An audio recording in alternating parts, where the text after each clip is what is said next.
Videos देखने के लिए सब्सक्राइब करें जनसत्ता.com, बेल आइकन दबाकर पाएं लेटेस्ट नोटिफिकेशंस। वो पाकिस्तान से टकराया, वो चीन से भिड़ गया, उसे आर्मी ने दिया बड़ा सम्मान, फिर क्यों वो बन गया सेना के खिलाफ भिंडरावाले की ढाल। तारीख 8 जून 1984। अमृतसर के स्वर्ण मंदिर में ऑपरेशन ब्लू स्टार खत्म हो चुका था। भिंडरावाले अपने समर्थकों के साथ मारा जा चुका था, मगर स्वर्ण मंदिर परिसर में मौजूद आर्मी के अफसर और जवान एक शख्स की तलाश में थे जो काफी खोजबीन के बाद तहखाने में मिला तो सही मगर जिंदा नहीं। मरने के बाद भी उस शख्स के हाथों में कार्बाइन थी और पास में वॉकी टॉकी। उस शख्स के मारे जाने की खबर से वहां मौजूद सैन्य अधिकारियों के चेहरे पर सुकून था मगर आंखों में आंसू, क्योंकि यह दुश्मन कभी जिगर का टुकड़ा हुआ करता था। नमस्कार, जनसत्ता में आपका स्वागत है और अपनी इस खास पेशकश में हम बात कर रहे हैं ऑपरेशन ब्लू स्टार के उसी दास्तान की। स्वर्ण मंदिर का रक्षा कवच। 1948, 1962, 1965, 1971 की जंग में भारतीय सेना की ओर से लड़ने वाले जनरल शाहवेग सिंह ही वो शख्स हैं जिन्होंने ऑपरेशन ब्लू स्टार के वक्त स्वर्ण मंदिर के अंदर छिपे आतंकवादियों की ओर से सेना के खिलाफ व्यूह रचना की थी। मोर्चेबंदी इतनी तगड़ी थी कि सेना को अकाल तख्त तक पहुंचने में 1 हफ्ते का वक्त लग गया।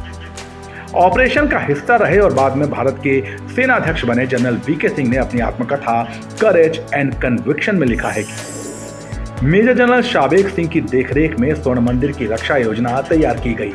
सभी हथियारों को जमीन से कुछ ही इंच की ऊंचाई पर रखा गया। इसका मतलब यह हुआ कि न सिर्फ आक्रमण बलों के पैर उखड़ गए बल्कि उनके रेंग कर आगे बढ़ने का विकल्प भी खत्म हो गया, क्योंकि अगर वो ऐसा करते तो गोली उनके सिर में लगती। कमांडो बन गए शिकार। भिंडरावाले के कहने पर जनरल शाहवेग ने स्वर्ण मंदिर में जाकर रहना कबूल किया। भिंडरावाले ने उन्हें स्वर्ण मंदिर की रक्षा की जिम्मेदारी सौंपी। 3 महीनों से अधिक समय तक वहां रहकर उन्होंने वो सब कुछ किया जिससे भारतीय सैनिकों का स्वर्ण मंदिर में घुसना मुश्किल हो गया था। Lieutenant general KS. बरार ने अपनी किताब operation blue star the true story में लिखा है कि मेजर जनरल शाहवेग ने तहखाने और मेन होल के नीचे अपने लड़ाकों को तैनात कर भारतीय सैनिकों के पैरों को निशाना बनाने के लिए कहा। ज्यादातर भारतीय सैनिकों के पैरों में गोलियां लगी। उन्हें पता ही नहीं था कि गोलियां कहां से आ रही हैं। सेना ने ऑपरेशन ब्लू स्टार में अपने सर्वश्रेष्ठ कमांडो भेजे, सफेद संगमरमर की बैकग्राउंड पर काले कपड़े पहनाकर। अंधेरे में वो तुरंत सिख अलगाववादियों की गोलियों का निशाना बन गए।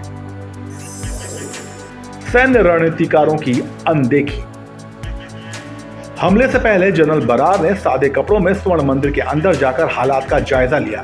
दूरबीन से सारा नजारा देख रहे शाहवेग सिंह ने उन्हें तुरंत पहचान लिया, लेकिन उन्होंने अपने लड़ाकों से कहा कि जनरल बरार से न उलझा जाए।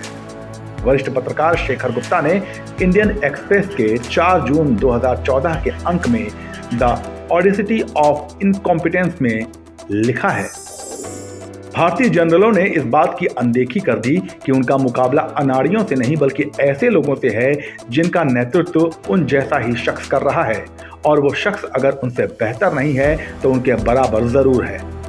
वो उन सब के साथ काम कर चुका है और उसने बांग्लादेश की लड़ाई के समय मुक्ति वाहिनी के योद्धाओं को ट्रेनिंग देने का काम कर नाम कमाया है। दोस्त कैसे बना दुश्मन। सैन्य विशेषज्ञ कहते हैं कि अगर सेना ने टैंकों का इस्तेमाल नहीं किया होता तो उनकी मुश्किलें और बढ़ सकती थी। अब सवाल यह उठता है कि भारतीय सेना का जनरल अपनी ही सेना के खिलाफ क्यों उठ खड़ा हुआ।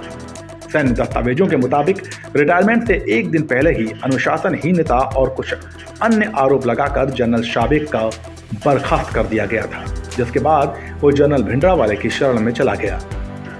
ऑपरेशन ब्लू स्टार का यह पक्ष आपको कैसा लगा, हमें कमेंट सेक्शन में बताइए और ऐसे ही दिलचस्प सियासी किस्सों के लिए बने रहिए जनसत्ता के साथ।